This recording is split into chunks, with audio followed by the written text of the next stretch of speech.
Can you share with us who will be the most likely species that we will have contact with first? Most likely Pleiadian species of different types. The ones that are closest to you genetically, your cousins in a sense.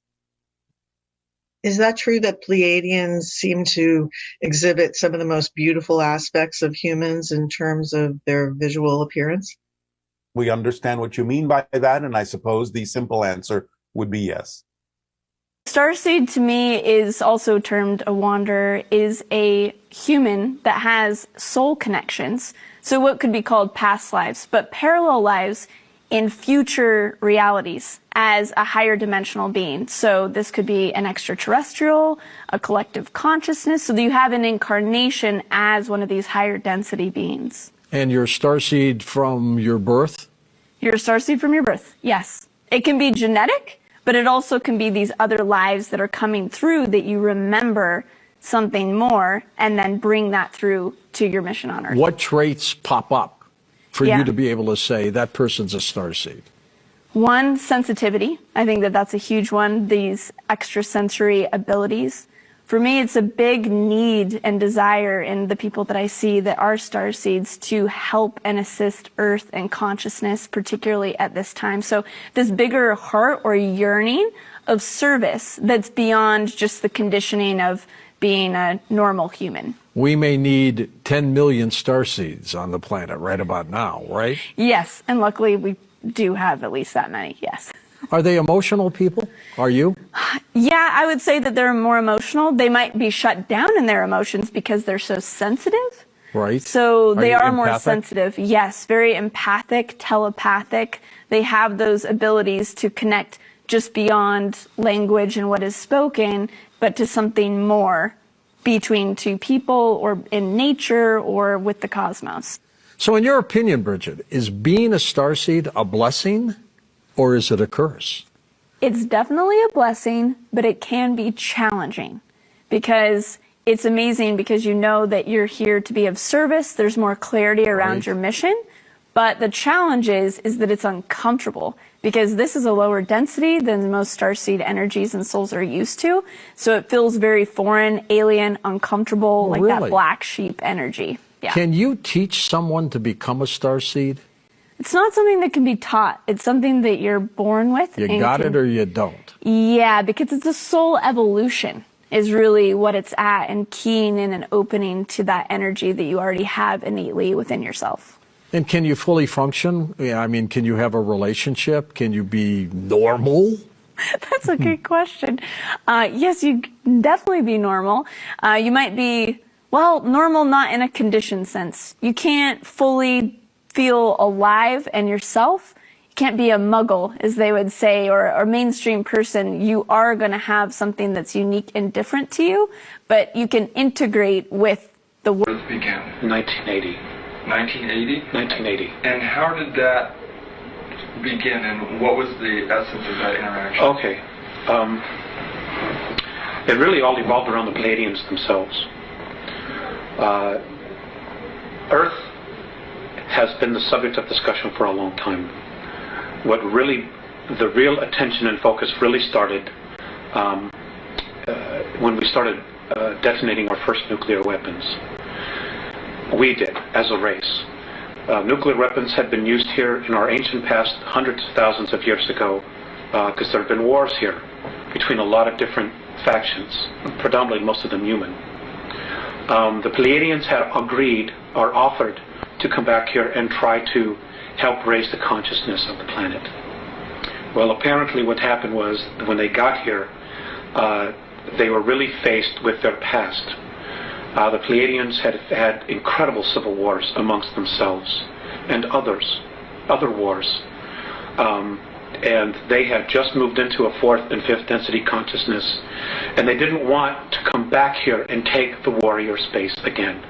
And because of the Greys' involvement here, and the Orions, and a small group from Sirius B, and the Orion group, and a group from Rigel that are here as well, and others, they didn't want to come back here and have to move into warrior space. So they started dragging their feet. In other words, they didn't do as much as they needed to do. Well, as this is occurring, changes in our galaxy are also occurring, and they're moving at a much faster rate.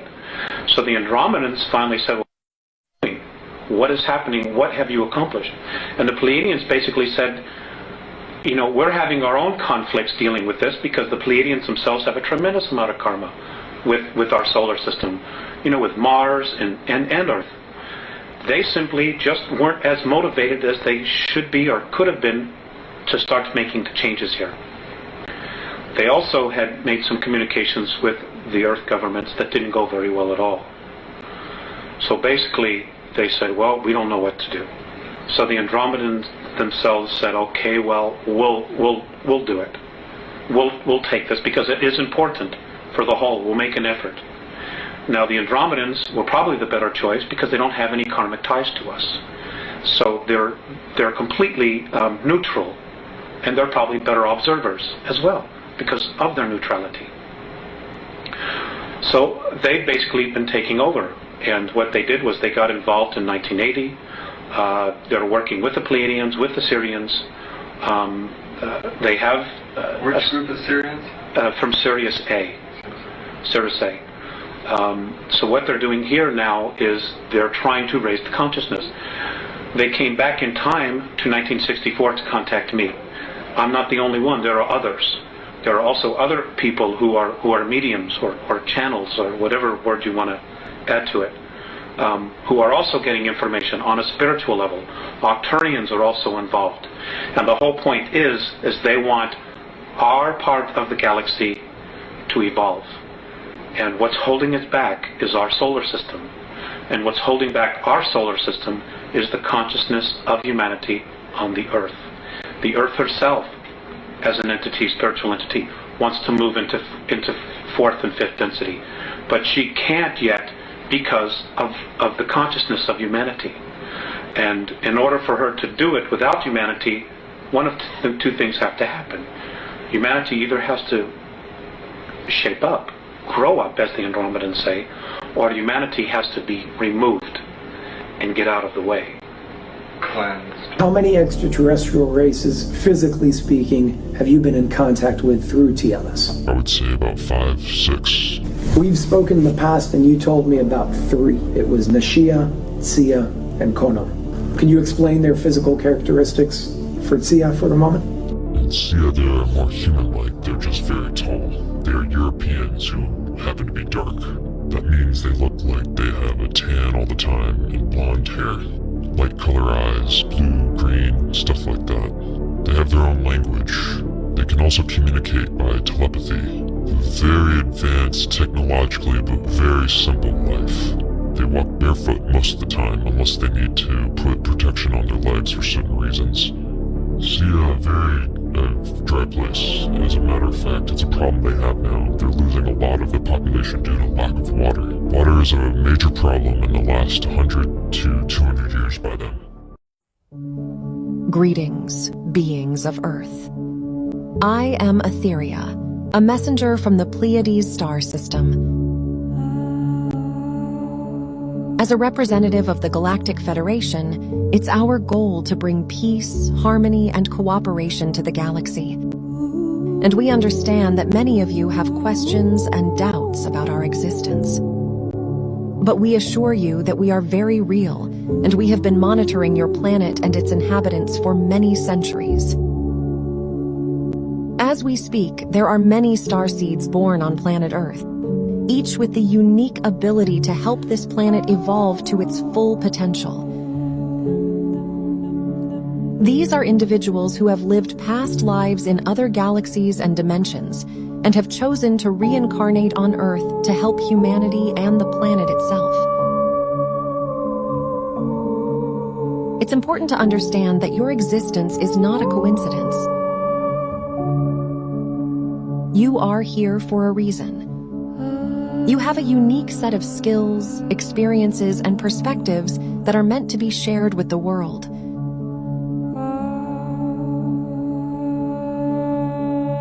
We come to you now to offer you the knowledge that you are not alone in this universe. There are countless other civilizations out there, and we are just one of many who have been observing your planet. If you are interested in learning more about us and our mission, we warmly invite you to join our community. Through our channels, you can connect with others who share your curiosity in the greater universe and how we can work together to create a better future for all beings in the galaxy. We leave you with a blessing of light. Solina Nai. May the light of the universe shine upon you on your journey. Alien species, the Pleiadians. They hail from the Pleiades star cluster, aka the Seven Sisters, located in the Taurus constellation. They are indistinguishable from humans, although they are a bit taller. They are very Nordic looking. They're perfectly proportioned and beyond beautiful. They follow the cosmic law of one. They are spiritually advanced and use 100% of their brain capacity. They believe that the soul is a living library and records all events to the Akashic Records. The Akashic Records are a compendium of all universal events, thoughts, words, emotions, and intent ever to have occurred in the past, present, or future.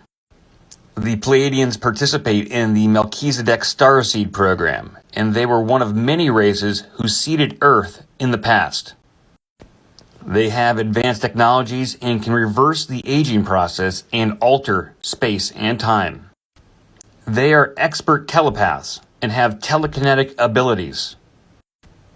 They are able to project their consciousness to the sphere of souls, allowing them to communicate with the spirit realm. The Pleiadians are extraterrestrial beings. They originate from the Pleiades star cluster, located in the constellation of Taurus, which can be seen from Earth. The Pleiadians are highly evolved and spiritually advanced beings. Most have a strong desire to assist humanity. The Pleiadians have been involved in Earth's ancient civilizations, assisting with the development of human culture and spirituality. Pleiadians are humanoid in appearance, resembling humans in many ways, but possessing certain distinctive features. They're often much taller, fair-skinned, with light-colored eyes. I've come to see them as the elven race of the cosmos. Much of the esoteric knowledge we possess came from the Pleiadians. This giant 7-foot-tall Palladian man came into my room and he says, "Hi, Elizabeth. I want to personally invite you to a meeting that the Galactic Federation is having." And so I said, "Okay." And he says, "All right, follow me." All of a sudden, we're going to the moon. We actually went inside the moon. Inside the moon are all these seats, kind of like a giant stadium. And in all of these seats are hundreds of thousands of interdimensional beings from all over the universe. There's weird gray beings, there's insectoid beings. There was also tens of thousands of astral bodies that were also just floating around the room. Great star family of Earth. At this time, we are sending powerful photon gamma light rays into the cells of your being through the central sun. These light rays correspond and add information to your DNA, repairing and activating your helixes at the quantum level. As many of you are now remembering, your ancient history is stored within the scattered helixes of your DNA. We want to communicate the importance of activating these scattered helixes of DNA within your being now, as the ascension of Earth is proceeding at full speed. It is of utmost importance for you right now to integrate regular visits in nature into your daily lifestyle, especially places that have hills or mountains or historic buildings constructed of stone. Stones are the bones of the earth, and information is stored in stone and bone. As you visit historic sites and monuments constructed of stone, these communicate with you and activate your knowledge about your ancient history on Earth. In truth, humans are much older than what you have been taught. What if we told you that you walked alongside dinosaurs? Information is light. You need this light to rise above the frequency and the drama of the third-dimensional matrix system. During this ascension process, you will witness the transformation of the dense human physiology. We ask of you to support this process by eating fresh raw foods and exercising daily. We would also like to invite you to the idea of experimenting with breath work. The light body is created through the transmutation of our current physical body. As it absorbs more light, and breathing can be a great accelerant of this process. Meditate more and call light into your being through more spiritual practice of this kind. It is now time for you to awaken your inherent God powers so that you can become immune to the power struggles on Earth. You, as a race, will once again rise to the glory that is your inherent birthright. You will return to being a high-evolved civilization, which you were during the existence of Atlantis and Lemuria. You will experience peace, love, freedom, and equality for all sentient life on Gaia. Advanced technologies and thousands of cures for diseases will be given to you when you are ready. We would like to assure you that the Galactic Federation is in collaboration with the Earth Alliance, and we are in full control over the situation on Earth.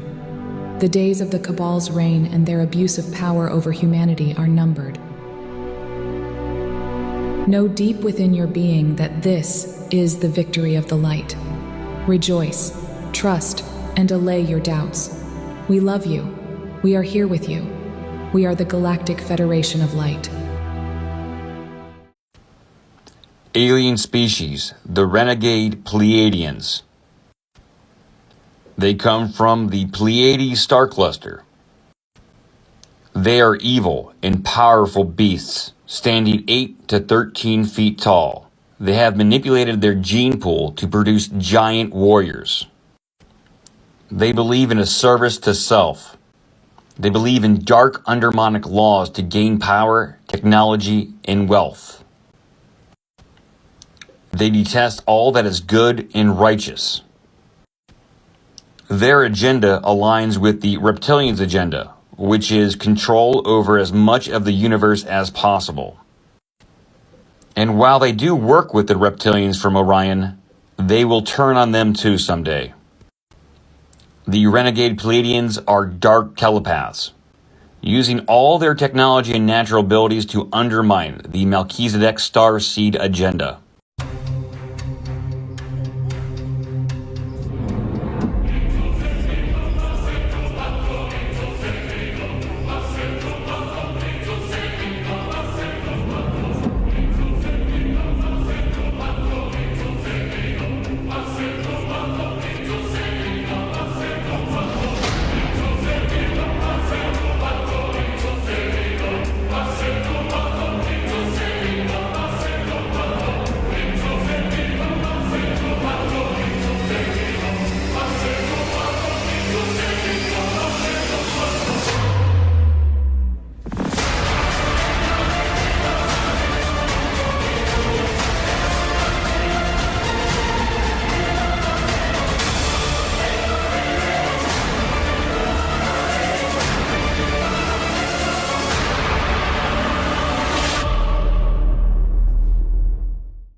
Have you ever heard of the Anunnaki? There has been much controversy on the subject of who the Anunnaki were and whether they were just a part of mythology or if they were real and played a part in human history. According to theorists, the Anunnaki were a group of highly advanced extraterrestrial beings who came to Earth thousands of years ago. They brought their knowledge and technology that was far beyond the comprehension of the humans living on Earth at the time. Well, why did they come to Earth? And what did they want with us? It is believed that the Anunnaki were responsible for creating humanity by using genetic engineering techniques that created a hybrid race of humans and their own kind, while others believe that they came to Earth to take our natural resources for their own benefit. But while they were here, they taught ancient civilizations, such as the Sumerians, how to farm and techniques, such as metalworking. Despite there being no concrete evidence of this fascinating civilization existing, the story that comes with them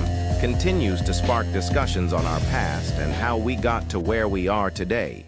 You can open up any English Bible to this day and go to Genesis 1:26, and it'll read, "And God said, let us make man in our image after our likeness." There is plurality there. If you were to ask any theologian or whatever and be like, why is there plurality there?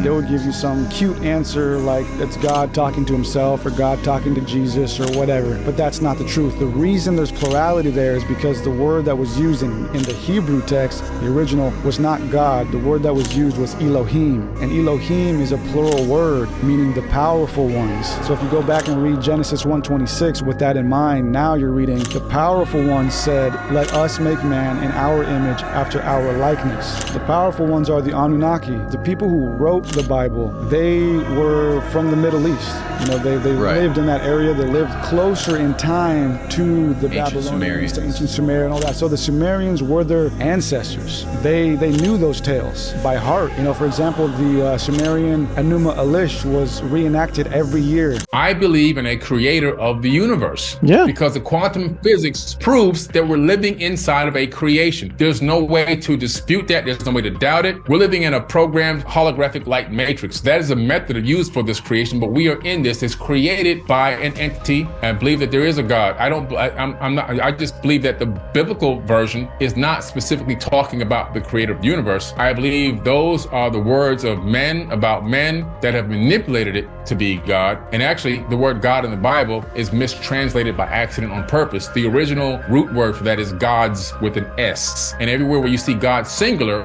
is actually supposed to have an S on the end. So there's so much going on. There's been tainted so much by man, but I do believe that there is a God. But again, you have to research everything that you believe in, especially if you're looking for this information to carry you into eternity. You should know every little tiny detail about it. You shouldn't just take it point in fact from somebody standing at a pulpit. You should be the expert on it yourself. Remember the whole concept of like fallen angels? In Lebanon and in the area of Syria is a place called Mount Hermon. Mount Hermon is supposedly where some of these fallen angels in the Book of Enoch came down. Now, the Book of Enoch, for people that don't know, was originally supposed to be a text in the Christian text, the Hebrew Christian text, but it was taken out. So the point is, these creators did something they weren't supposed to. They supposedly broke these universal cosmic laws that exist, that they're supposed to adhere to.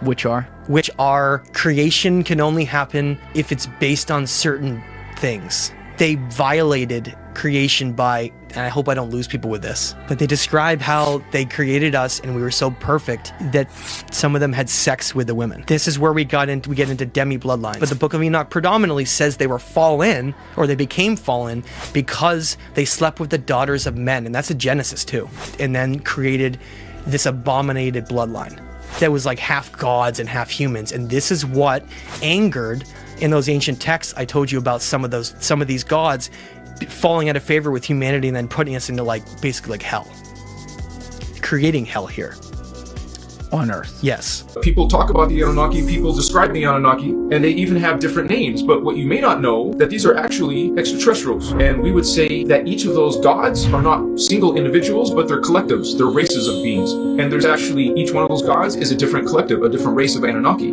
They're actually not pure Anunnaki. And there's a difference, because we're going to have the actual Anunnaki, their DNA gets stolen and made their own hybrids. So there's many DNA templates of Anunnaki that are very unique, each one, such as Marduk, which comes from an Anunnaki plus an Omicron, and actually explain them from a multidimensional perspective. Because you cannot understand aliens, God, or gods. You cannot understand Anunnaki unless you understand a little bit about the dimensions. Reality is not just one level, it's many, okay? Not just heaven and hell and earth. There's 15 levels of reality, because you understand that these beings are not from our level of reality, not just a different planet. The Anunnaki, that's the name of the beings that, according to the ancient texts, came from heaven to earth. In the Egyptian culture, they call them the Natiru, and they said they came to earth and turned mud into a kingdom. In the Bible, they call them the Anak. They have these names in all different cultures. They all show up around the same time in every culture, and I started finding more instances of them in every culture I looked into around the same time period. And I go, these people really came here at some point in the distant past. It seems to be now around 450,000 years ago they arrived, and about 200,000 years ago, according to the text, they started genetically tinkering with human beings, saying they were adding their essence to them to get us to do the labor for them. So around 200,000 years ago, they started tinkering with us, and there's a famous cylinder scroll and with some text at the British Museum with Isis, the goddess Isis, who was one of the original Sumerian pantheon, not Egyptian, and she's holding up a baby, and she says, the first Adamu, which means first man, my hands have created it. And she claims to have taken in the text, taken this baby to term for 10 months, in her own womb to create the more modern version of Homo sapiens sapien. But Zecharia Sitchin wrote all these books about this culture from another planet called the Anunnaki. See that thing that he's holding up in front of him? That is a piece of Sumerian art. Yeah. See the star, the sun with all the planets? That is our solar system. It's not just our solar system, that is all the planets in all the right sizes. This was 6,000 years ago. It also depicted this orbit, this elliptical orbit of this planet called Nibiru. This is where the Anunnaki came from. What they did is they came down here, they studied some lower hominids, they introduced their DNA into these lower hominids and made human beings. There's these also depictions of these enormous people with these little monkey people sitting in their lap. And this was what he believed was describing the Anunnaki's genetic alterations of monkeys. How did they know about the solar system? How did they know about all those planets? Not only that, they had the caduceus, the caduceus, the symbol for medicine. It's also the double helix of DNA, and that's what he believes it represented. He believes that that caduceus symbol that they had represents DNA. Why does it represent medicine, and why does it still represent medicine today? In the distant past, the Anunnaki, a powerful extraterrestrial race, descended upon Earth with advanced technology and knowledge. They were revered as gods by early human civilizations, guiding humanity's progress and establishing great empires. For centuries, the Anunnaki's reign flourished. They shared wisdom, built magnificent structures, and cultivated advanced societies. However, their benevolence waned over time. As power corrupted their intentions, they began to exploit Earth's resources and manipulate humanity for their own gain. The Anunnaki's once harmonious rule soon gave way to conflict and rebellion. Some among them grew compassionate, seeking to undo the damage caused to Earth and its inhabitants. Others clung to their dominion, sparking internal strife. In a climactic battle, the Anunnaki's arrogance led to their downfall. Earth's forces united, and the Anunnaki were defeated, forced to retreat to the cosmos. Their legacy remained in the annals of history as a lesson on the balance of power, the rise and fall of civilizations, and the enduring spirit of humanity. And so, the Anunnaki's chapter on Earth came to an end, leaving behind a world forever changed by their presence and their eventual departure. The reason why my skin is this way is because I'm genetically branded, and so are you. You're genetically branded. And no matter where you go, you find the same story. You find a particular type of a being ruling over people that kind of resemble them. Now, this is interesting. Could race be a result of a particular gene from the people that ruled over a region of us on the planet? And here's what I found out. Geneticists discovered that there's a 2% variance in genes between races. In other words, what makes me a person that's dark-skinned with more melanin in my skin than you who's more fair-skinned with slightly less melanin in your skin is not because my ancestors, were in the Sahara Desert working in the desert underneath the hot sun all day. And that's what they teach you in school. The reason why my skin is this way is because I'm genetically branded, and so are you. You're genetically branded. Why? The person who ruled over us gave us a brand, just like they brand a cow and say, oh, that's Farmer Jim's cow. Don't touch them. You see the brand right there? Well, when these people spread out around the planet to rule over different regions, they genetically branded the people they ruled over to resemble them. And that's why Asians look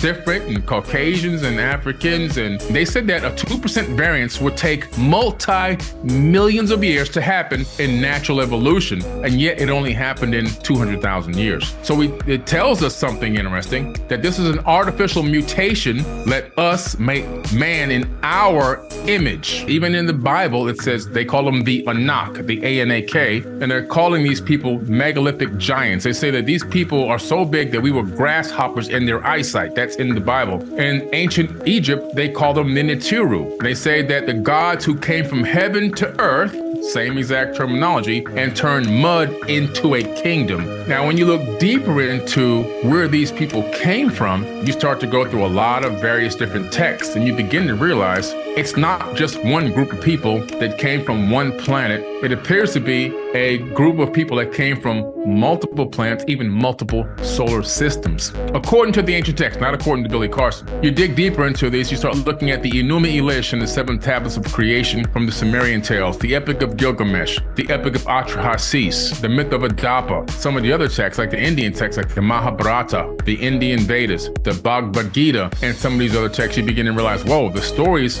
are also linking up. And the thing between all these different stories all point to the same thing. Beings from somewhere else came to this planet and began to build a kingdom or a breakaway civilization on Earth. Some of the gods of the Indian texts, they're blue, not because they were saying it was a metaphor or that it was a coincidence. So no, these were blue people. Their skin had a bluish haze to it or a bluish tint to it. These were part of the Anunnaki people, proving that it wasn't just one specific race of people. Some of these people were black or dark-skinned, right? They even call them some black-faced in the Sumerian tablets. Some of these beings were Anunnaki, but they had African features, but they were fair-skinned with blonde hair and blue eyes. So it's almost like a person that maybe is like a mulatto or has that, as an albino, or maybe that's where the gene comes from. Who knows? And then you had people that were also resembled Caucasians and that were giants with red hair. And then you had, of course, you have the red man, which is coming out of the indigenous stories from the Lakota, the Hopi, and all these other tribes out of the Americas, these giants. And then, and no matter where you go, you find the same story. You find a particular type of a being ruling over people that kind of resemble them. Now, this is interesting. I started looking into this. These people came from other planets. We know that there's this story going on no matter what culture you go to around the world. The stories just are the same exact stories. Beings from somewhere else came here. According to the ancient Egyptians, they say the Nitiru came here. They call them the Nitiru, and it's Thoth. And they depict them on the Edfu temple. Thoth, Isis, Horus, Osiris, and those beings, they claim, came at the time of Zep Tepi. That's the beginning times. And they said they turned mud into a kingdom. And of course, the Sumerians have the same exact story in the Sumerian tablets, in the Atrahasis epic, in the Enuma Elish, and so many more. You can read the Mahabharata, the Bhagavad Gita. All these texts are telling you the same story. People from somewhere else, and I do mean people, not little green men with little antenna, people that we can identify as a person that we can speak to back and forth and learn from. They engaged us in some way, shape, or form, and they came to this planet and created a breakaway civilization. And why? My research tells me that there was a war that happened in the Pleiades. This war created a situation where a weapon was used called the Brahmahanda weapon, which had the power to destroy any man on 3 worlds. I believe that God actually exists. Matter of fact, so did the Anunnaki. They claimed to know that they were going to get in trouble for what they did on this planet by the creator of all, which tells you that they knew they weren't the creator of all, that there was somebody even above them. An entity, an energy, a life force of something above them that had a say-so, and they would have to find judgment one day. So they knew they weren't God, even though they... What's the deal with the Freemasons? There's only a few real Freemasons that exist. In other words, when I say a few, I'm talking about maybe a few hundred, maybe at the at the top level that really know the ancient secrets. This goes all the way back to deep antiquity. We're talking about 30,000 plus years ago. There were these brick masons in ancient Kemet called the Shettu. After the Great Flood, Amun-Ra, aka Marduk, he's known as Marduk in the Bible, M-A-R-D-U-K. Kemet, he was known as Amun-Ra, but he had these brick masons helping him rebuild the land of Kem. And these brick masons had the secret knowledge of space flight, technologies, how to turn stone structures into advanced computer housing, data storage devices, as well as power generators and many other functions. A lot of the stone structures that were built were actually multifunctional stone computers. If you're going to a place when you only have limited resources, that you can't take a factory and a whole bunch of workers with you, what do? You learn how to work with what's there. And they mastered stone masonry, but they also encoded and embedded a lot of the wisdom and knowledge from the ancient Egyptian mysteries and the Kemetic mysteries into the structures. Now, these Freemasons were called Shettu. As a matter of fact, the Shettu helped Amun-Ra escape. In the last, there was a pyramid war. There were 2 pyramid wars. The second pyramid war in the tablets talks about the fact that the Shettu helped Amun-Ra escape through a hidden path passage in one of the pyramids. And before he left, he decreed he would leave the kingdom to his Ra-Kam. Ra-Kam, K-A-M, translates now into shield. Kam translates into shield, Ra, shield. Over time, it became Rothschilds. And so this decree came down tens of thousands of years ago. Who's the richest family on the planet, worth $700 trillion combined net worth? The Rothschilds.